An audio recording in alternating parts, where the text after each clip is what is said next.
Let's start the new year with this presentation on the management of prostate cancer in 2021. So the first thing I'd like to, why is this topic important? I know not everybody is interested, will be doing HEMONC, but if you look at the most common topics tested on the board, but this is basically oncology board, but I'm pretty sure in internal medicine board as well, you will have many questions on GU malignancies. But if you look at the most common topics testing on medical oncology board, you will see obviously lung cancer is like 9%, cancer therapeutics, it's about 8%, but right after that, you would have prostate cancer, which is about 5% of all the questions. But if you put GU malignancies in general, like prostate, kidney, bladder, and testicular, it's more than 10% of the content of the board, and which is even more than what you will have for breast cancer. So this is a very important topic. So, but as I mentioned, not everybody will be doing HEMONC, but even if you will not be taking the medical oncology board, so prostate cancer is the most common cancer in male. Like 21% of estimated new cases will be prostate cancer, way more than lung cancer, colorectal, and most of other malignancies. This is the most common. This is a reason to really be interested in this topic, because as providers, you will definitely face these cases. Also, prostate cancer is the second leading cause of cancer death, right after lung cancer. So for this presentation today, this is an overview. I'll be talking about the staging and risk stratification. We talk about management of early stage localized prostate cancer, but I will spend more time talking about the management of advanced or metastatic disease. Let's start with staging. So the new staging system for prostate cancer is pretty complex, combining the TNM staging, the PSA, and the Gleason score. Let's take a look. Here, this is the 8th edition of the TNM staging. I'm not going into all of the details. But just briefly, for the T stage, I have the next slide will give you some picture to give you an idea. But usually T1, in T1, usually those are incidental findings on pathology, or cases diagnosed based on PSA, but no obvious tumor. T2 tumor confined to the prostate gland. T3, in T3 you have extra prostatic extension, but no fixed invasion of adjacent structures. And stage 4 normally involves fixed invasion to nearby structures. So the other thing I want to point out your attention is that for when we have regional lymph nodes involvement, we have N1. However, when you start having non-regional lymph node involvement, you start having definitely metastatic disease. And the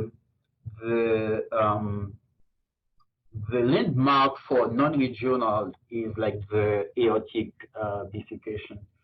So everything beyond the aortic bifurcation would be considered as non-regional lymph nodes. So these pictures to give you an idea of what I'm talking about the T stages. So T1 are non-palpable tumor, usually incidental finding or diagnosis based on PSA screening. So T2 are tumor localized to the prostate gland. T2A are lesions in only one lobe of the prostate. T2C are lesions in both sides, both lobes. T3, in T3 you have extracapsular extension. T3B you have invasion of the seminal vesicles, and T4 is definitely you have extension or invasion of adjacent structures rectum, bladder, and pelvic wall. So the other important parameter to understand is the Gleason score. You will hear a lot talking about Gleason score. So basically, I have to remind you that more than 95% of newly diagnosed prostate cancer are adenocarcinomas. So for the Gleason score, based on the level of tumor differentiation, we assign a score. Actually, we assign two scores. One, the score, the grading system are from well differentiated to poorly differentiated, and it varies from 1 to well differentiated to 5 for poorly differentiated. And we have two scores, one score for the most predominant pattern and one for the second glandular pattern. For example, what I'm talking about. So if, for example, in your tumor, if like 51% or more have a pattern 3, and let's say that 49% has a pattern 2, so you have a Gleason score of 3. You have a Gleason score of 3 plus 4. And on the other hand, if you have more, for example, your predominant pattern is like you may have a 4, and the secondary will be 3, you will have a Gleason score of 4 plus 3. So you can understand that 3 plus 4 is not exactly the same as 4 plus 3. And from the pattern, we'll define what we call the Gleason group.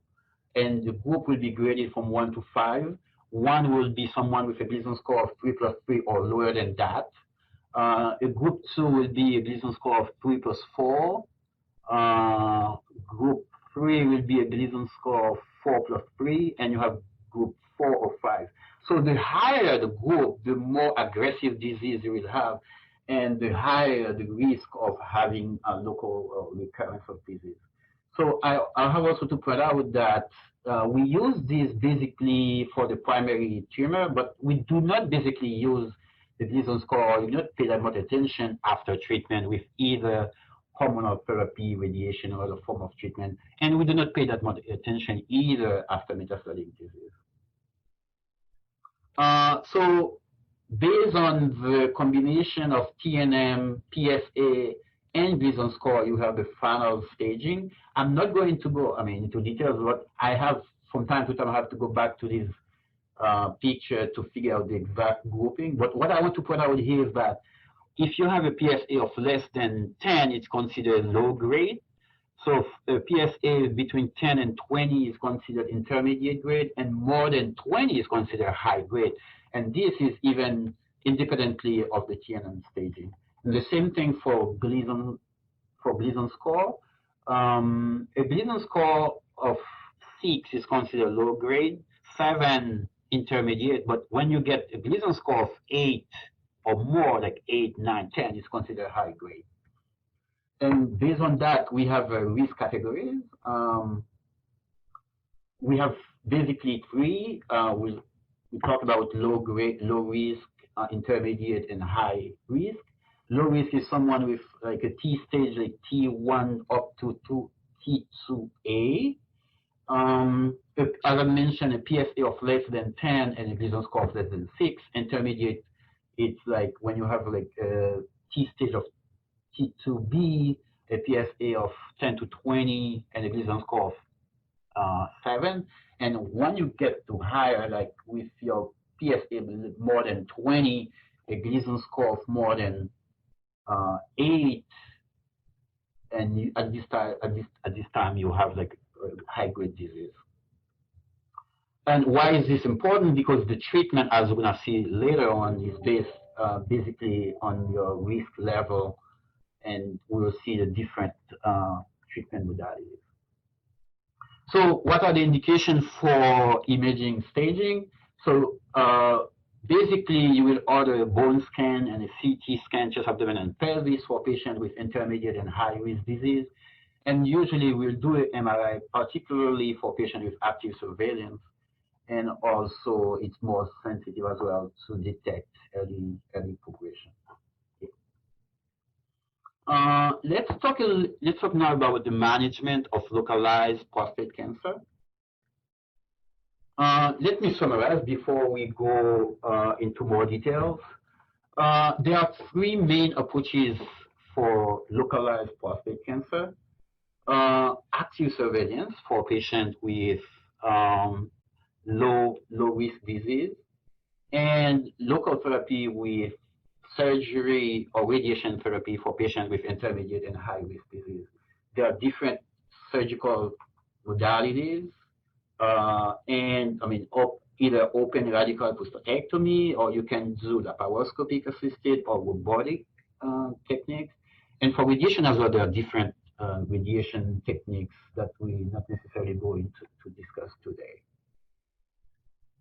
Uh, so a little bit of let's talk a little bit about the principles of active surveillance. Usually, it's appropriate for men with, as I mentioned, with low risk disease and patients with a life expectancy of more than 10 years.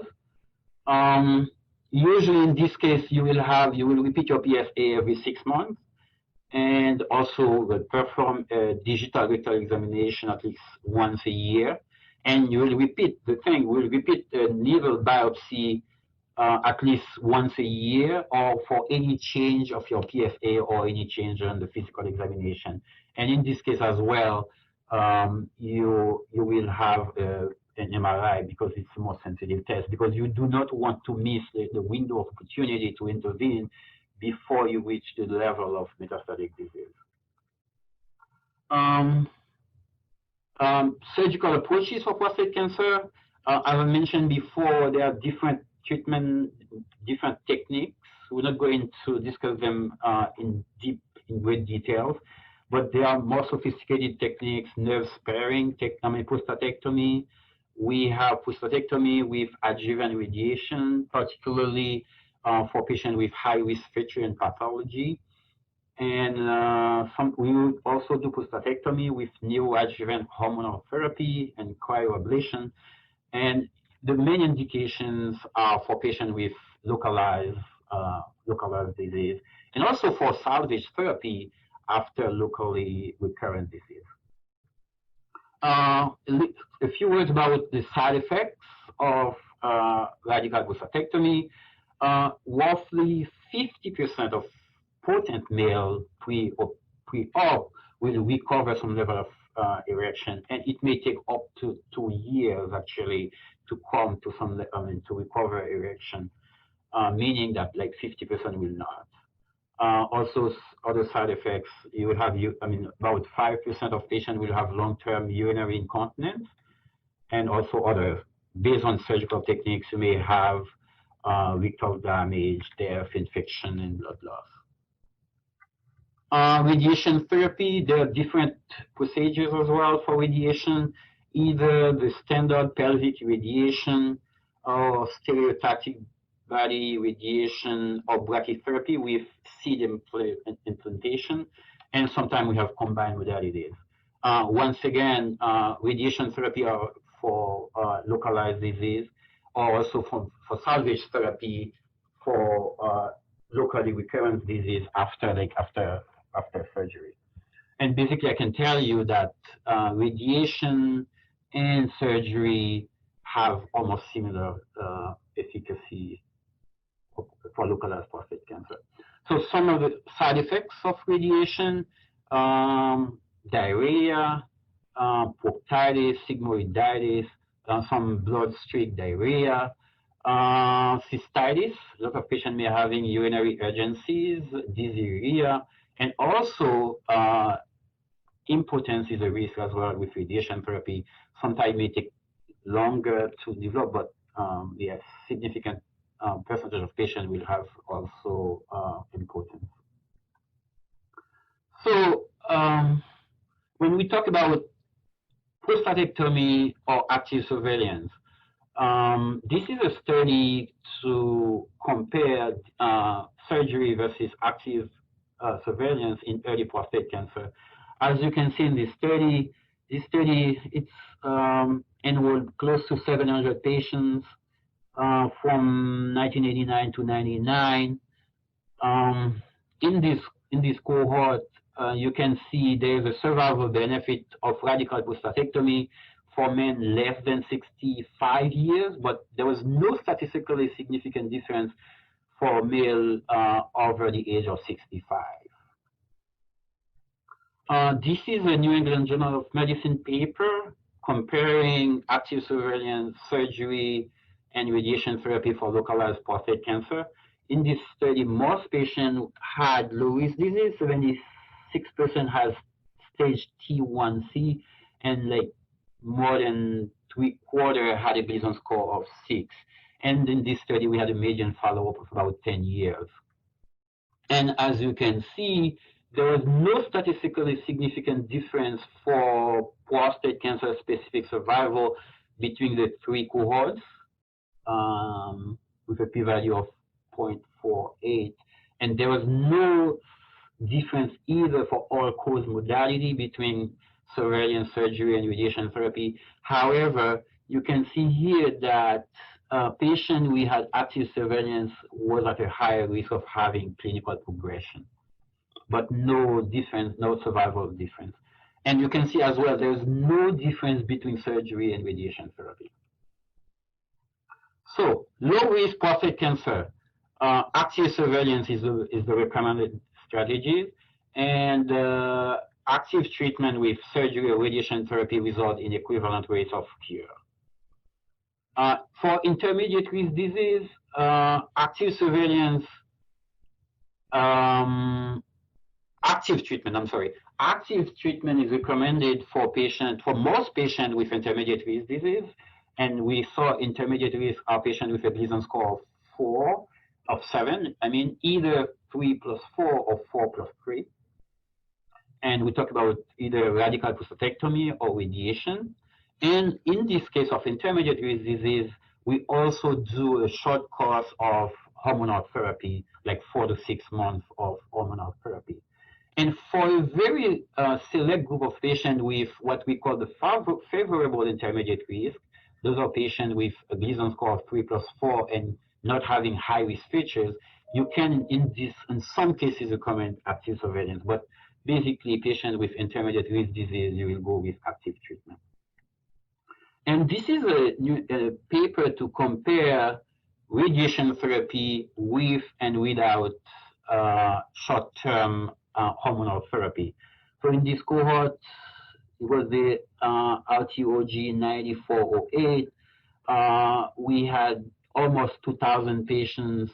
Those are intermediate risk patients. And this is to compare radiation alone versus radiation plus a short course of hormonal therapy. And in this cohort, we had a median follow-up of 9 years.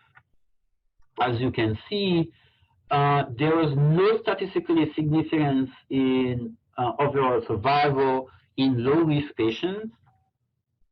However, we had overall survival benefit in those with intermediate risk disease with radiation plus a short course of hormonal therapy. For high-risk disease, definitely the treatment, recommended treatment are radiation plus hormonal therapy, and there are different studies to show survival benefit. And or surgery plus or minus radiation therapy based on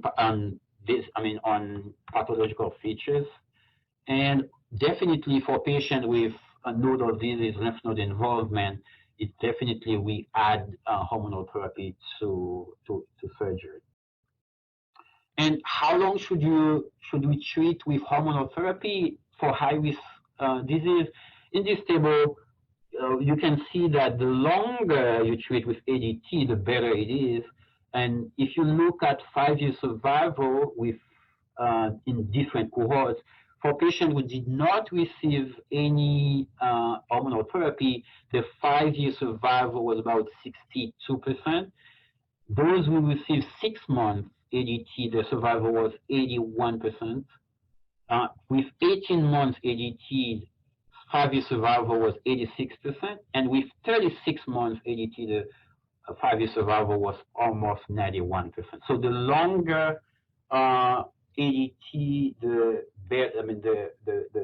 better overall survival. However, there was no statistically significant difference between 18 months and 36 months. So now we recommend basically at least 18 months of ADT or hormotherapy associated with radiation for patients with high-risk disease. And why is 18 months compared to 36? Because, ADT has also its side effects, and most patients will rather have 18 months compared to 36 months. So, role of adjuvant radiation after surgery, patients with adverse pathologic features like seminal vesicle invasion, positive surgical margins, and extraprostatic extension will receive adjuvant radiation. And this will reduce the risk of biochemical recurrence, local recurrence, and clinical progression. So, in conclusion, for local therapy, active surveillance is the preferred option for low-risk disease. For patients with intermediate-risk disease, it's recommended active treatment with either radical prostatectomy or radiation therapy, plus a short course of hormonal therapy, in general 4 to 6 months. And for high-risk disease, the preferred treatment are either radiation therapy plus a long-term ADT, like 18 to 36 months, or radiation therapy plus adjuvant radical prostatectomy plus adjuvant radiation therapy. Is everybody still following me, or is there any question at this stage before I move on?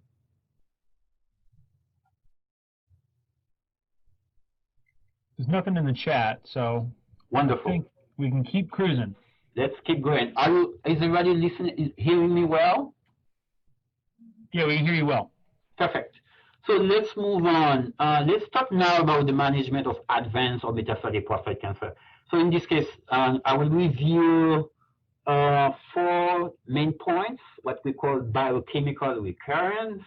I'll talk about metastatic castration-sensitive prostate cancer or metastatic hormone-sensitive.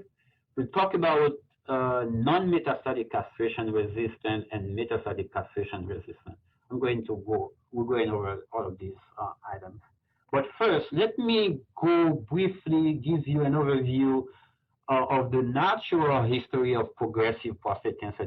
This will give you an idea of all of these terms we're talking about. So basically, after the initial treatment with local therapy with either surgery or radiation, and let me mention that those are curative intent treatment, but we know that some patients will have disease progression after local therapy. And this disease progression will manifest initially with a rising PSA, followed by metastatic disease. And at this stage, we have what we call hormone-sensitive disease. And those patients respond pretty well to hormone therapy, what we call androgen deprivation therapy. So even after this treatment, while on hormonal therapy, some patients will still progress, will still have disease progression, which will be manifested first by a rising PSA, followed by metastatic disease. And when someone has disease progression while on hormonal therapy, we call it castration-resistant disease. And this castration-resistant can be only PSA-driven progression, and in this case, we say it's non-metastatic castration-resistant prostate cancer. And this will be followed later with metastatic disease, and in this case, you will have metastatic castration-resistant disease. And we're going over different treatment modalities for all of these different categories. So before I dive into details, I want to give you a summary of what we're going to talk about.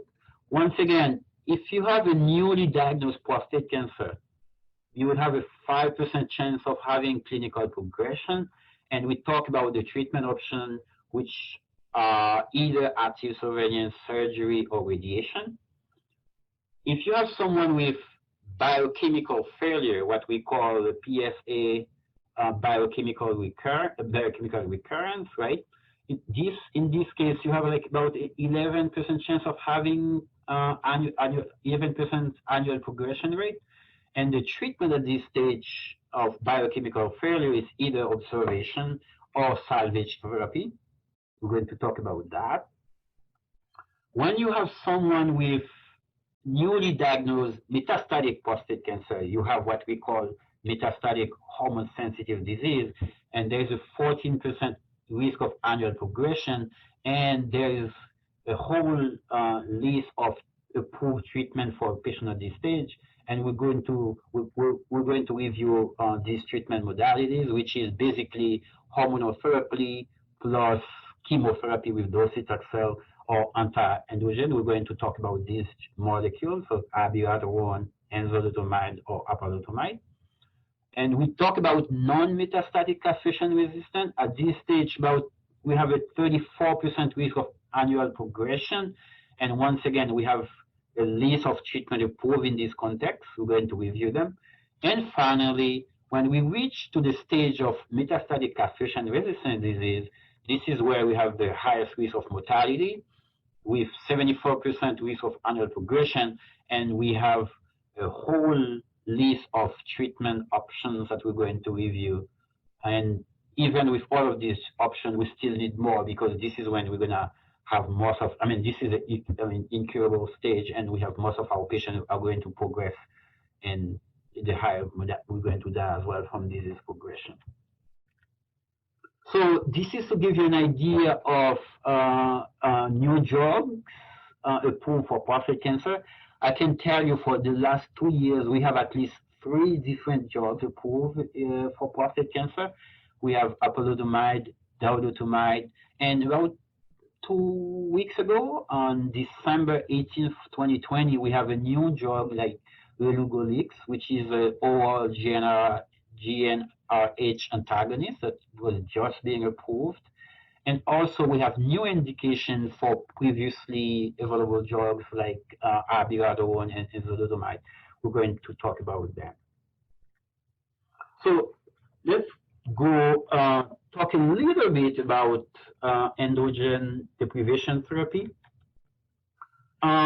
So when you talk about ADT, and you will hear me talking a lot about ADT, we can reach androgen deprivation therapy with either orchiectomy. In this case, we remove the major source of testosterone, or we can do like a medical castration with either LH-RH agonist therapy to centrally decrease LH level and testosterone synthesis. There is also GnRH antagonist. And also, we have combined modality treatment with anti-androgen combined with these therapies. And here, this is a list of available hormonal therapy available. You will hear a lot talking about LUP1, which is leuprolide. And there's different formulation, either IM injection for LUP1 or subcutaneous injection for Eligard. There's also some subcutaneous implants with goserelin. We also have GnRH antagonists like degarelix. And also, I will mention about 2 weeks ago, we have this new oral GnRH antagonist. And also, we have new generation anti-androgen. We use a lot bicalutamide, but you can use any of those as well. We have 3 of those first generation anti-androgens, and usually we combine them. Let's give you briefly some of the common side effects with this treatment. Basically, you would expect patients to have hot flushes, impotence, like 50 to 100% of patients will have those, osteoporosis, and this is why these patients, we recommend them to take calcium and vitamin D. Other side effects, you have weakness, muscle wasting, and anemia. So those are the new generation androgen receptor antagonists. We will talk quite a bit about these, enzalutamide, apalutamide, and darolutamide. We usually add abiraterone in these lists, even though I should admit abiraterone is not really an androgen receptor antagonist. This is a abiraterone work by inhibiting synthesis of androgens and glucocorticoids. So basically, this is a CYP17 inhibitor. So by inhibiting CYP17, abiraterone will also inhibit glucocorticoid, and I have the next slide. We'll talk a little bit about that. And we usually add a steroid like prednisone with abiraterone to compare. I mean, for the effect on for glucocorticoid replacement. Let me review briefly with you some of the common side effects with these 4 drugs. For abiraterone, because I'm going to review it on the next slide, but you would expect side effects like hypertension, hypokalemia, fluid retention. There's also a risk of liver toxicities and CHF, heart failure. And usually abiraterone is taken with an empty stomach. For enzalutamide, you will have most of the side effects with anti-androgen, such as tiredness, muscle wasting. But what we basically will pay attention to is the risk of fall, the risk of fall, like 17% risk of fall, and particularly the risk of seizure, even though the risk of seizure is less than 9%, but we pay attention to that. With apalutamide, there is also the risk of fall and fracture, but the risk of seizures are a little bit less, like in general 0.2%. With darolutamide, we consider darolutamide as a safer drug because it does not cross the blood-brain barrier. We think it's less likely to be associated with a higher risk of seizures, falls, and fractures. And the thing also to consider is these drugs are very high risk of course resistance. Once the patient progresses on one, it doesn't have a high risk of response to the other one, even though we still do it. So let's talk briefly about abiraterone, which is a CYP17 inhibitor. So by inhibiting CYP17, abiraterone will inhibit the synthesis of cortisol and testosterone. But also, if you look, by blocking CYP17, abiraterone will lead to increased aldosterone, and the rise in aldosterone will lead to hypertension, hypokalemia, and fluid retention. Also, by inhibiting cortisol, you will have a negative feedback that will go and lead to an increase of ACTH, and these increases of ACTH will lead to an increase again of aldosterone with more hypertension, hypokalemia, and fluid retention. This is why we usually use this drug with prednisone to block the feedback and the increase of ACTH. Let's talk briefly now about the treatment of biochemical recurrence. So let me summarize here. Biochemical recurrence, or what we call PSA-only recurrence. Basically, this is a rising of PSA following local therapy, as we saw initially, local therapy with either radiation or surgery. This may happen in up to 30% of men with prostate cancer. The highest risk of recurrence occurs in patients with intermediate or high-risk disease. So biochemical recurrence can be a true local recurrence, or could mean the occult metastatic disease or overt metastasis. This is why, in this case, it's very important to make sure that we're not having metastatic disease. And in this case, it's important to do some sensitive imaging with either PET-CT, and sometimes now we tend to go with even more sensitive techniques with anti-PSMA scan. So currently, there is no real standard of care for these patients. In case you have true local recurrence, you will proceed with salvage therapy. For example, a patient who are treated with surgery can have salvage radiation, or a patient who has salvage radiation can consider surgery. And also, in case of truly biochemical recurrence with no metastatic disease, the main treatment here in the US is either hormonal therapy or observation. So here, this is to show you the difference in mortality between early or delayed ADT in the context of biochemical recurrence. As you can see here in this study, there was no significant difference for all-cause mortality or prostate cancer-specific mortality at 5 and 10 years between having early or delayed ADT in this context. And what's the ideal timing for ADT for patients with rising PSA, the biochemical recurrence?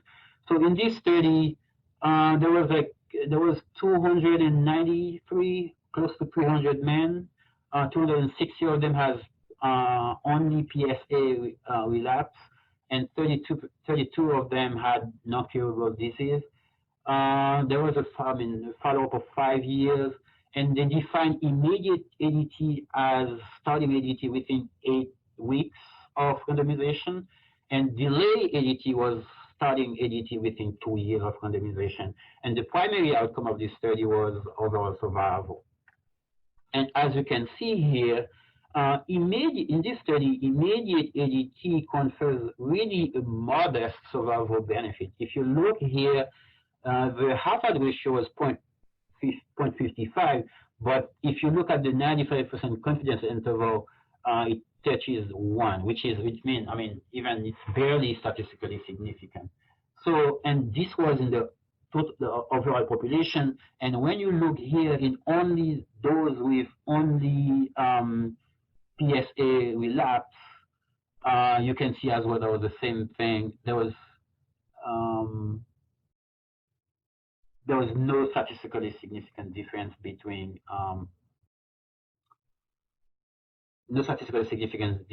immediate and delay ADT. However, more patients in the delay arm had local progression, but also patients with early ADT had more impact, on the quality of life, with decreased quality of life by 6% in the immediate group compared to 3% in the delay arm. So another notion, so also, should we do intermittent or continuous ADT for this patient with only PSA recurrence? And this is a systematic review. In this case, there was more than 5,000 patients with PSA relapse and locally advanced or metastatic disease. And as you can see, there was no statistically significant difference for overall survival and progression-free survival between intermittent or continuous ADT. So intermittent ADT, what does that mean? Is you treat with hormonal therapy until the patient reach a level of undetectable PSA, and you stop treatment and you observe them. When they relapse again, you treat them again, compared to patients who receive continuous ADT. So intermittent ADT may be considered for patients who achieve a very good initial response to hormonal therapy.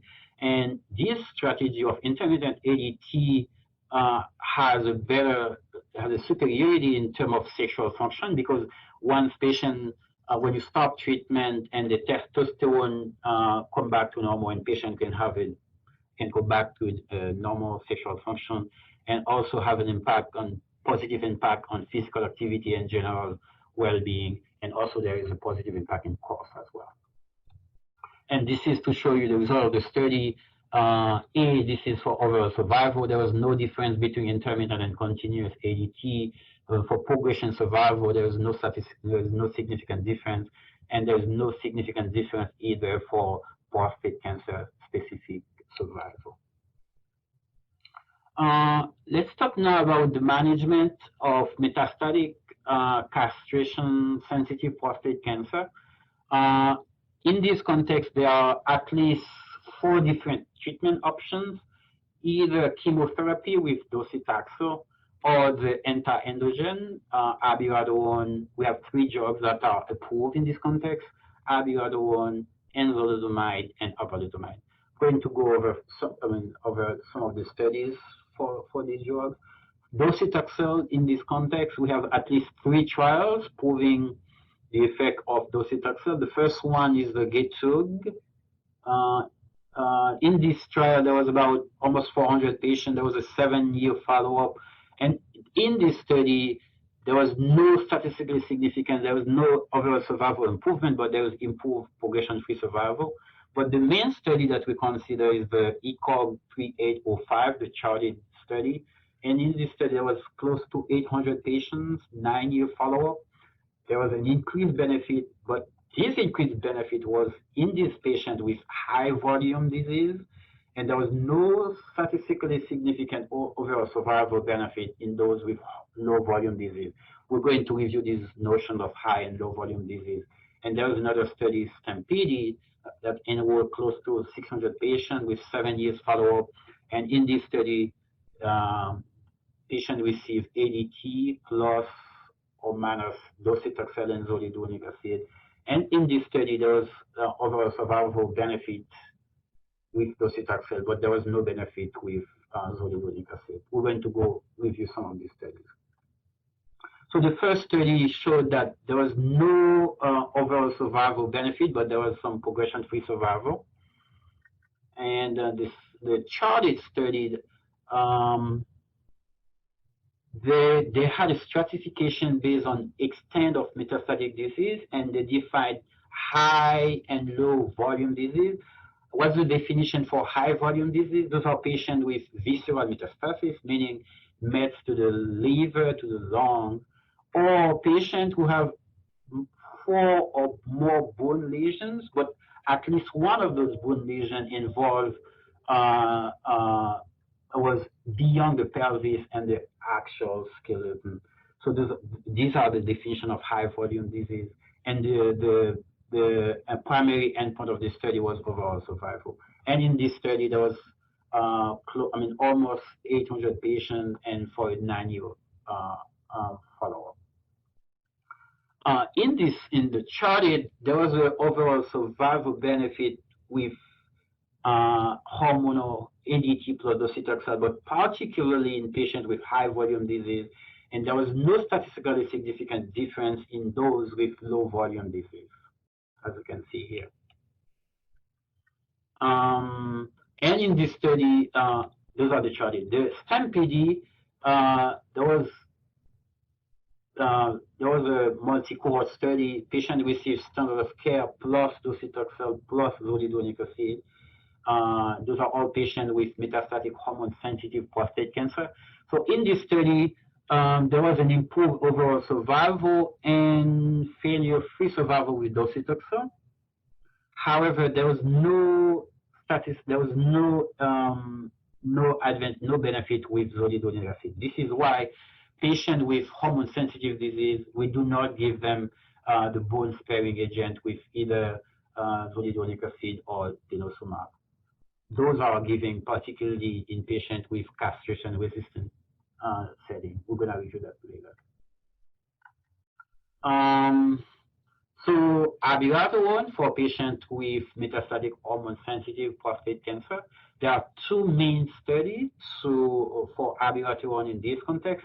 One is the Latitude study that enrolled 1,200 patients with a 42 months follow-up. Most of all of these patients have high-risk disease, and abiraterone showed overall improvement in overall survival and radiographic progression-free survival. And the same thing for STAMPEDE, enrolling almost 2,000 patients and showing an improvement in overall survival and failure-free survival. So this is the study design for the Latitude study. Those are all men newly diagnosed with high-risk metastatic hormone-sensitive prostate cancer. As you can see, one group received ADT plus abiraterone, and the other group received ADT plus a placebo. There was a 2-to-1. No, there was a 1-to-1 randomization, and the primary endpoint was overall survival and radiographic progression-free survival. And they defined high-risk disease as 2 or 3 factors, like either a Gleason score of more than 8 or more than 3 bone lesions and measurable visceral metastasis. So the result of the Latitude, you can see there is an improvement in overall survival and radiographic progression-free survival. And also there was statistically significant also differences with all the major secondary endpoints, either median time to pain progression, abiraterone make a statistically significant difference, either time to PSA progression, time to the next symptomatic skeletal event, and time to chemotherapy.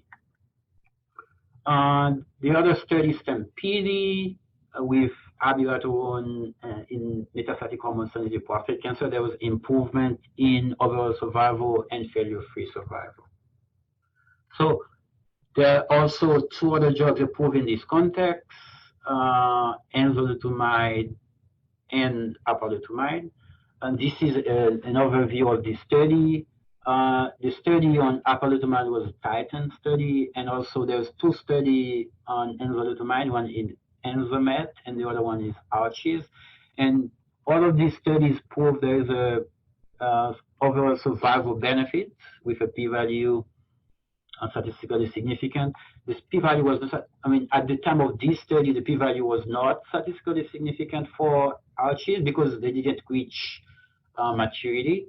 But we know that abiraterone has overall survival benefit in all of these studies. And also progression-free survival was statistically significant in all three studies. So in patients with metastatic hormone-sensitive prostate cancer, there are three options, either chemotherapy or anti-androgen therapy. And I would like to review with you some of the main considerations for the management of in this setting. So ADT plus docetaxel usually we reserve for patients with high volume disease, but also patients who are fit for chemotherapy. And in this context, we use docetaxel for 6 cycles only, which is different from how we use docetaxel in the context of castration-resistant setting. We use abiraterone plus, we usually use abiraterone plus prednisone, I mentioned. So it's hormone plus abiraterone plus prednisone. And in this case, you should make sure you allow congestive heart failure, uncontrolled diabetes, hypertension, because you know, I mean, because of the prednisone, you will not be, I mean, you will try to avoid it for patients with uncontrolled diabetes, hypertension, and also patients with LFT abnormalities. And compared to docetaxel, when we use only 6 cycles, there you will treat until disease progression. Same thing for enzalutamide. You will rule out patients with history of seizure, and you treat until disease progression. And apalutamide, actually, you will treat until disease progression. So there is no randomized control trial to compare these options. We usually use patient comorbidities, toxicity profile, quality of life consideration, drug availability, and also cost. One thing to point out is that abiraterone is the only one having a generic formulation and with a better price. A month ago, I had a patient who required this treatment, and this patient had issue with swallow issues, and I had a very hard time to figure out which one of these treatment can be quashed, and apalutamide was the only one that can be quashed to be administered via the picture. Are you still following me? Is everybody still there? Love the photo. Yes. Is everybody getting so tired? Is there any question or any comment so far? No comments in the chat as of now. But we do have like 5 more minutes. Okay. So if something comes up before that time, we can always answer that. But as of right now, you can finish up if you'd like. Yeah. Let me speed up for the rest of the talk. Let's talk now briefly about castration-resistant disease. So first of all, I want to point out that at any time we have like a mixture of different clone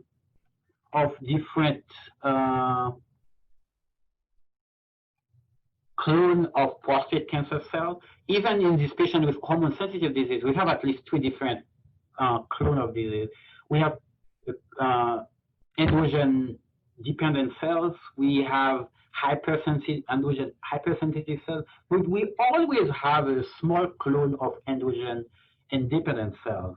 So progressively with treatment pressure, you will select more and more these clones that are androgen independent, and which will lead to progressively more lead to castration-resistant disease. So mechanism for castration resistance, we have at least different mechanisms.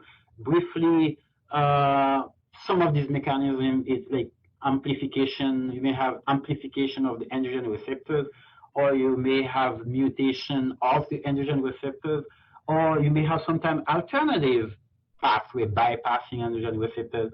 And so in some cases, you definitely have that endocrine differentiation with a picture close to like small cell prostate cancer. How do we define castration resistant? It's basically a patient with rising PSA, more than 2, but in the context of having a castration level of testosterone, which means like a testosterone level of less than 50. So castration resistant can be either non-metastatic in the case of having only PSA rising, and we call it non-metastatic castration-resistant prostate cancer, or it can be metastatic. In this case, we have metastatic castration-resistant prostate cancer.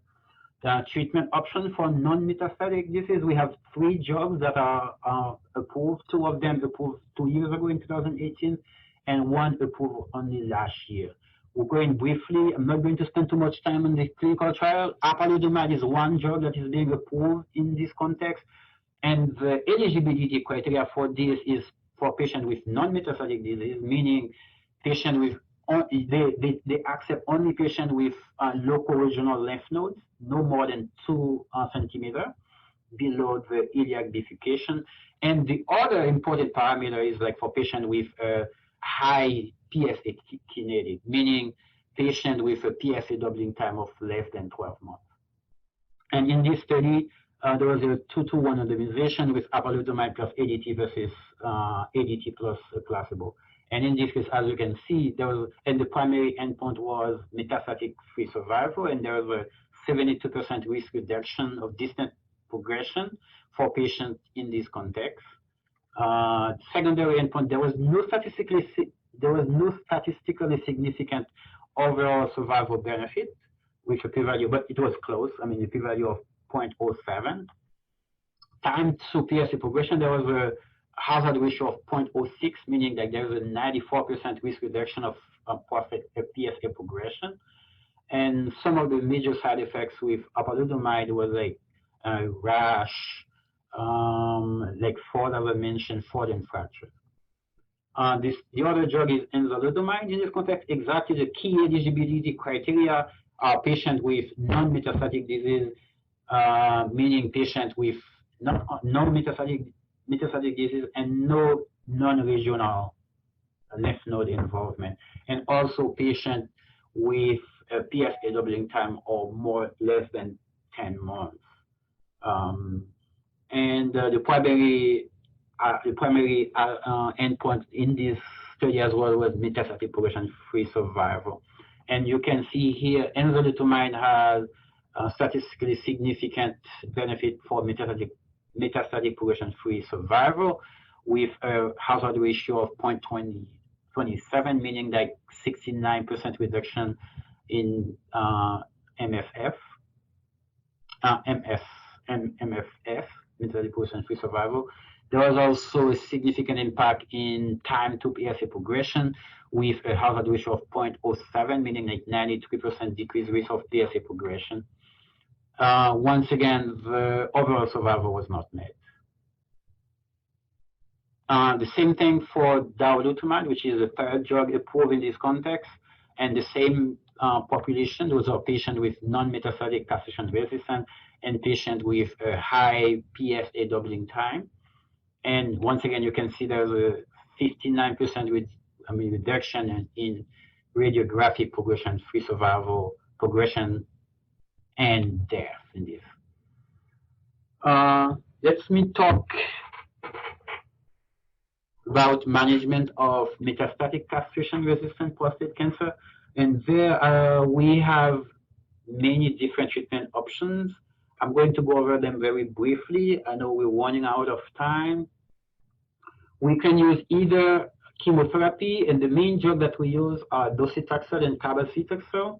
And this is one study, the TAX 327, comparing prednisone plus prednisone, docetaxel plus prednisone compared to, and in this study there was 3 cohorts. One cohort received docetaxel 75 milligram per square meter every 3 weeks. There was one cohort with docetaxel weekly and compared to mitoxantrone. And in this case, you can see there was a survival benefit in the 3 weekly doses compared to weekly. The second drug that we use is cabazitaxel, but it's used in second-line treatment in patients who were initially treated with docetaxel. And cabazitaxel, you can see, has a survival benefit compared to mitoxantrone. And there was another study comparing cabazitaxel 20 milligrams per square meter compared to 25, and both were equally effective. So now we use more the lower dose because the lower dose is associated with less toxicity. We usually treat with 20 milligrams per square meter compared to 25. Also, we use there's a vaccine that we use in this context. It's called the Apalutamide, which is an autologous dendritic cell-based vaccine.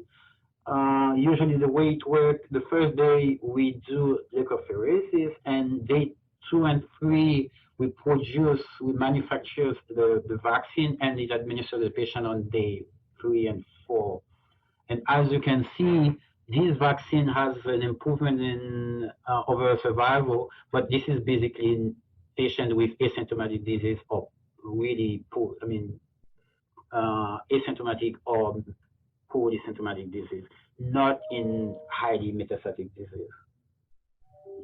And you can see that this vaccine has the survival benefit, particularly in patients with lower PSA level, not in, PSA less than 22, not on those with high PSA. Some of the common side effects of the vaccine, you will have fever, headaches, like flu-like symptoms. Brief words on abiraterone and enzalutamide in this context. Those drugs are approved either for first line, like before you use chemotherapy, or second line setting, and there are different studies to show survival benefit. Here you can see this is in cases of post-docetaxel and second line. The same thing, there is survival and progression-free survival benefit in pre-docetaxel, like in first line setting, with either abiraterone and enzalutamide. So here I just wanted to show you patient, usually the way we treat, we use either of them. We use enzalutamide, and when there is disease progression, we use apalutamide. And this is a test that we can use to define who is more likely to respond to this treatment. The SPLAS variant AR androgen receptor V7 is associated with poor outcomes with androgen receptor targeting agent. So if you have someone with this test positive, which can be done on the blood, you know you're less likely to have a response. So to summarize, abiraterone and enzalutamide in this context, those are FDA approved in pre and post chemotherapy settings. Those are oral treatment, well tolerated, likely equivalent with cross resistance. Abiraterone is given with prednisone, as I mentioned, and enzalutamide can be given with and without food. A few words on radium-223. Radium-223, it's a calcium mimetic. It's a naturally targets new bone growth in and around metastasis. And radium-223 is excreted in the small intestine. So the radium-223 produces some alpha particles that induce double-strand DNA break in adjacent tumor cells. It's usually given in patients with no known visceral metastasis. So if you have someone with mets to the liver and the lungs, you do not use radium-223. It usually used after docetaxel or for patients who cannot tolerate docetaxel, and usually in patients with metastatic disease. And it's usually given like an injection every 4 weeks for like 6 injections. And radium-223 has a survival benefit, and also has a benefit for time to first skeletal relating event. Some of the side effects with radium-223, there was bone pains, GI symptoms, and also myelosuppression with neutropenia, thrombocytopenia.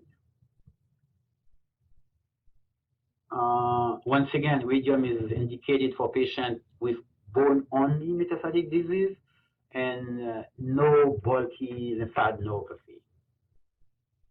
A few words on targeted therapy. Now we start using targeted therapy with PARP inhibitors in patients with DNA repair gene alteration, patients with BRCA1, BRCA2, ATM, Fanconi anemia, CHEK2.